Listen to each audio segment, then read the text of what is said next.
जय हिंद प्यारे साथियों, आप सभी का सक्सेस नगर यूट्यूब चैनल में स्वागत है।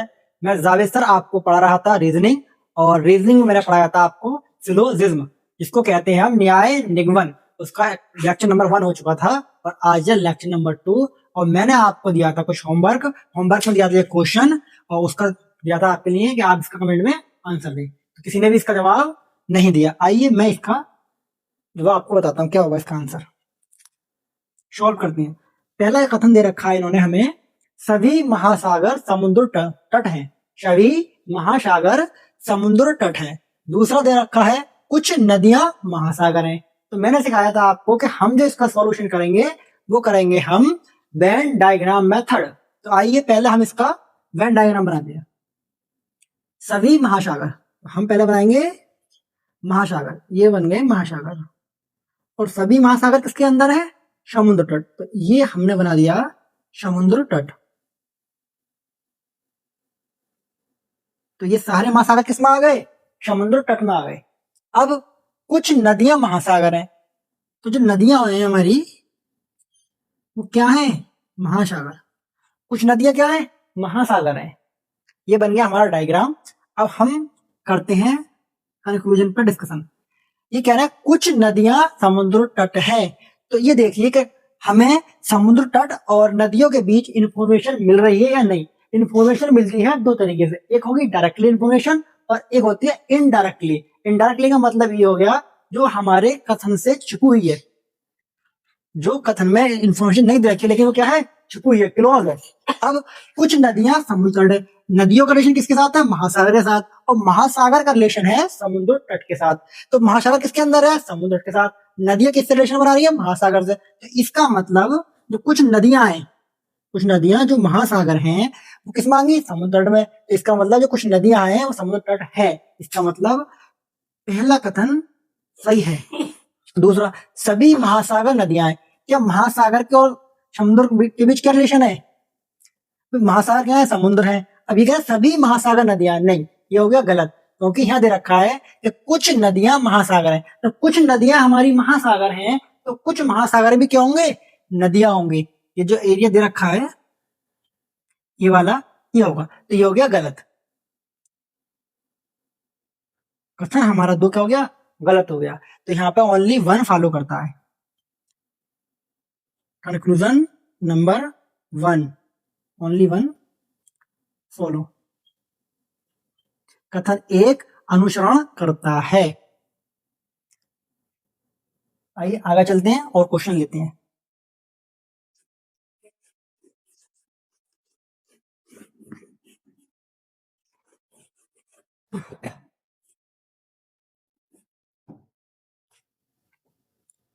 अब अगला क्वेश्चन लेते हैं हम। कुछ कथन दे रखे हैं। कथन है इसमें एक स्टेटमेंट, सभी रबर पेन है। पेन है पहला। दूसरा दे रखा है सभी पेन पुस्तक है। सभी पेन पुस्तक है। और थर्ड है हमारा सभी पुस्तकें, सभी पुस्तक विद्यार्थी हैं।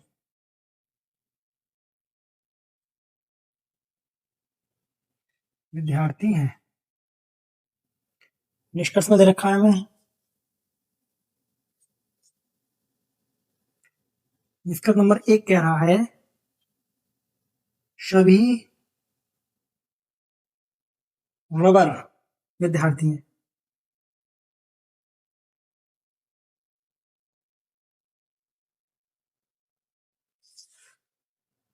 दूसरा कंक्लूजन है हमारा सभी पुस्तक रबर है। तीसरा है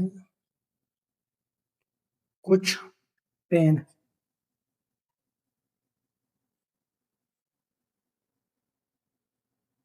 विद्यार्थी हैं। आइए सॉल्व करते हैं।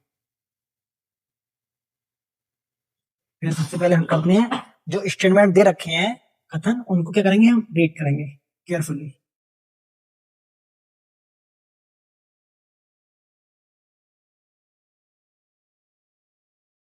सभी रबर पेन है, तो हम इसका जो डायग्राम बनाएंगे वो कुछ इस तरह से बनेगा। सभी रबर, ये ले लिए रबर, रबर किसके अंदर आ गए, पेन के। ये हो गया पेन का डायग्राम। सभी रबर क्या है, पेन है, तो रबर किसके अंदर आएंगे, पेन के। ठीक, और सभी पेन क्या है, पुस्तक है। सभी पेन किसके अंदर आएंगे, पुस्तक के। ठीक है, और सभी पुस्तक क्या है, विद्यार्थी। तो एक और हमें सर्किल बनाना पड़ेगा, ये सर्किल बन गया हमारा विद्यार्थी का। सभी रबर क्या है, पेन है, और सभी पेन है पुस्तक, और सभी पुस्तक क्या है, विद्यार्थी। तो इसमें कितने सर्किल बन गए हमारे, 4। सभी रबर क्या है हमारी, पेन है, और सभी पेन क्या है, पुस्तक है। तो रबर किसके अंदर आ गई, पेन के। पेन किसके अंदर आ गया, पुस्तक के। और पुस्तक के अंदर क्या आ गया, विद्यार्थी। ये सारी पुस्तकें क्या है, सभी पुस्तक विद्यार्थी हैं। अब डिस्कशन करते हैं, डिस्कस। पहला क्या कहता है, ये कह रहा है सभी रबर विद्यार्थी है।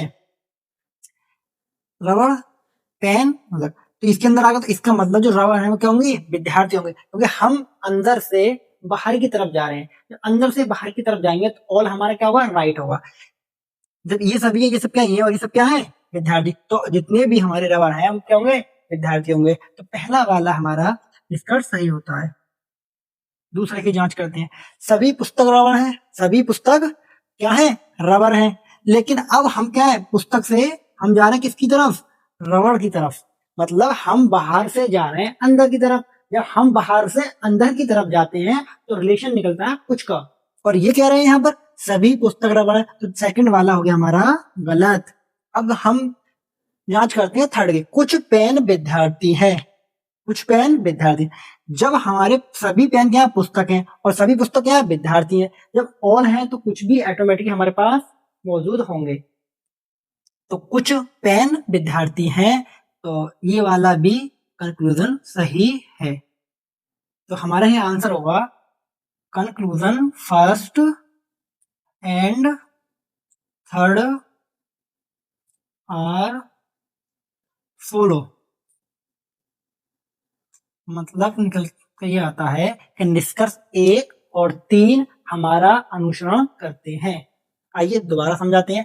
पहला कथन दे रखा है सभी रबर क्या है, पेन है, और दूसरा दे रखा है सभी पेन पुस्तक हैं। तीसरा दे रखा है सभी पुस्तक क्या है, विद्यार्थी हैं। तो सबसे पहले हमने डायग्राम बनाया रबर का, रबर को एक सर्किल में बंद कर दिया, और सभी रबर किसमें आ रहे हैं, पेन। सभी रबर क्या है, पेन है, तो हमने एक सर्किल और बनाया, उसको क्या दिया, पेन का नाम दे दिया। तो सारे रबर क्या हो गए, पेन हो गए। अब सभी पेन क्या है, पुस्तक है, तो हमने एक सर्किल और बनाया, उसका नाम रख दिया पुस्तक। तो सारे के सारे पेन किसमें आ गए, पुस्तक में आ गए। और सभी पुस्तक क्या है, विद्यार्थी हैं, तो एक सर्किल और बनाया, उसका नाम रख दिया विद्यार्थी। तो सारे पुस्तक क्या हो गई, विद्यार्थी हो गए। ठीक है, अब जब हम कभी अंदर से बाहर की तरफ जाएंगे तो ऑल रिलेशन बनेगा, और बाहर से जब हम अंदर आएंगे तो कुछ का हमारा रिलेशन बनेगा। जैसे आपके पास 500 रुपए हैं, तो मैं कहूं कि आपके पास कुछ 200 रुपए हैं, तो 500 है तो आपका 200 रुपए तो होंगे। ठीक है, कुछ रिलेशन इस तरह से इसमें बनेगा। अब पहला कह रहा था सभी रबर विद्यार्थी हैं, तो सारे रबर क्या, पेन, और पेन क्या है, पुस्तक, पुस्तक क्या है, विद्यार्थी। तो इसका मतलब हम अंदर से बाहर की तरफ जा रहे हैं, तो अंदर से बाहर की तरफ जा रहे हैं तो रिलेशन बनेगा हमारा ऑल का। तो ऑल रबर इज स्टूडेंट, मतलब सारे जो वो है हमारे रबर, वो क्या है, विद्यार्थी। और ये पहले वाले कंक्लूजन में कह रहा है सभी रबर विद्यार्थी हैं, तो इसका मतलब ये वाला हमारा निष्कर्ष सही है। दूसरा, ये कह रहा है सभी पुस्तक रबर है। अब पुस्तक और रबर में क्या रिलेशन बनने आए, पुस्तक और रबर बनने के, हम पुस्तक से कहां जा रहे हैं, अंदर से की तरफ जा रहे हैं। बाहर से कहां जा रहे हैं, हम अंदर की तरफ। जब बाहर से हम अंदर की तरफ जाएंगे तो हमारा रिलेशन बनेगा कुछ का, किसका बनेगा, कुछ, इसे कहते हैं सम। और ये कह रहे हैं यहाँ पे सभी पुस्तक रबर है, तो यहाँ पर ये कंक्लूजन हमारा गलत होता है। तीसरा वाला क्या है, कुछ पेन विद्यार्थी है, सभी पेन किसमें है, पुस्तकों, सारी पुस्तक किसमें आ गई, विद्यार्थी में। तो हम जा रहे हैं कहां से, बाहर से अंदर की तरफ, तो कुछ का रिलेशन, कुछ का रिलेशन इनके बीच बन रहा है। जब सारे के सारे पेन पुस्तक, पुस्तक क्या है, विद्यार्थी हैं, तो ऑटोमेटिकली ये क्या होगा, सारे पेन जो होंगे वो भी विद्यार्थी मांगे, तो सारे पेन विद्यार्थी हैं तो कुछ पेन भी विद्यार्थी होंगे, इसलिए थर्ड वाला भी सही है। अब इस कैलकुलेशन में हमारा फर्स्ट और थर्ड निष्कर्ष या कंक्लूजन अनुसरण करते हैं। ठीक है, आगे चलते हैं। इस तरह से आपको क्वेश्चन करने हैं और ये डायग्राम बनाना है।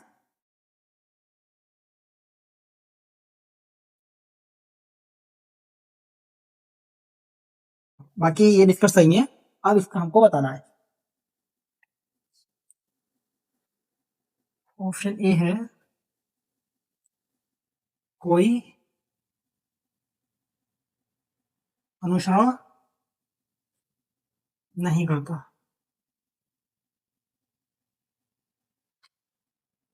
नहीं करता है। ऑप्शन बी केवल निष्कर्ष फर्स्ट एंड सेकंड अनुसरण करते हैं। ऑप्शन सी कह रहा है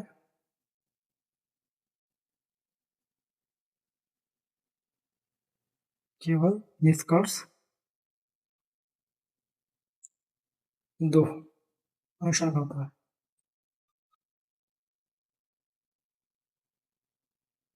करता है। ऑप्शन डी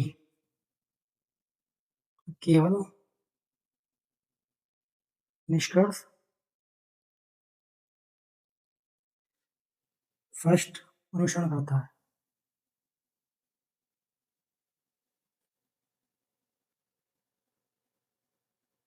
ठीक है, आइए अब इसको सॉल्व करते हैं। डायग्राम बनाते हैं। कह रहा है कोई एस टी नहीं है और दूसरा कथन कह रहा है कुछ यू एस है। तो एक डायग्राम बनाया यू का और एक बना दिया इस तरह से एस का। तो कुछ यू एस है, कोई एस टी नहीं है। अब एक टी का बनाते हैं हम और इसको कर देते हैं क्रॉस, क्योंकि एस और टी के बीच में कोई रिलेशन नहीं है, इसलिए हमने एस का और टी का बना के कर दिया, क्रॉस कर दिया। क्रॉस यहाँ पर ये शो कर रहा है कि एस और टी में कोई रिलेशन नहीं है। कुछ यू एस है, कुछ और यू इन दोनों कुछ पोर्शन क्या कर दिया, साझा कर दिया, तो कुछ यू क्या हो गए, एस हो गए। अब निष्कर्ष कह रहा है पहला कुछ यू टी नहीं है। कुछ यू, क्या ये बात सही है या गलत? तो देखिए जो हमारा एस का हिस्सा है ये वाला, जो यू एस के हिस्से को क्या कर रहा है, शेडिड कर रहा है, शेयर कर रहा है, वो हिस्सा क्या है, यू जो है टी नहीं है। तो कुछ यू टी है, मतलब जो हिस्सा यू ने एस का ले रखा है और एस का संबंध किससे नहीं है, टी से नहीं है। जब एस का संबंध टी से नहीं है कोई, तो कुछ यू का संबंध भी किससे, टी से नहीं होगा। यू के साथ जो एस शेयर कर रहा है वो वाला पार्ट टी नहीं होगा, इसलिए कथन नंबर पे एक सही है। दूसरा, सभी टी यू है। अब यू और टी में कोई रिलेशन है? यू और टी में हमें स्टेटमेंट से कोई भी इंफॉर्मेशन नहीं मिलती है, कोई भी इंफॉर्मेशन नहीं मिल रही हमें, लैक ऑफ इंफॉर्मेशन है। इंफॉर्मेशन नहीं है तो सेकंड वाला क्या होगा, गलत होगा। निष्कर्ष सेकंड हो गया गलत और फर्स्ट वाला निष्कर्ष होगा क्या हमारा, राइट। तो इसमें ऑप्शन नंबर डी हमारा सही होगा, केवल निष्कर्ष एक अनुसरण करता है। तो इसमें हमको यू और टी के बीच इंफॉर्मेशन डायरेक्ट नहीं थी, क्या थी, इनडायरेक्ट थी। इसकी फॉर्म में एस की तरफ से। तो इस तरह से आप क्वेश्चन आएंगे, इस तरह से आपको सॉल्व करना है।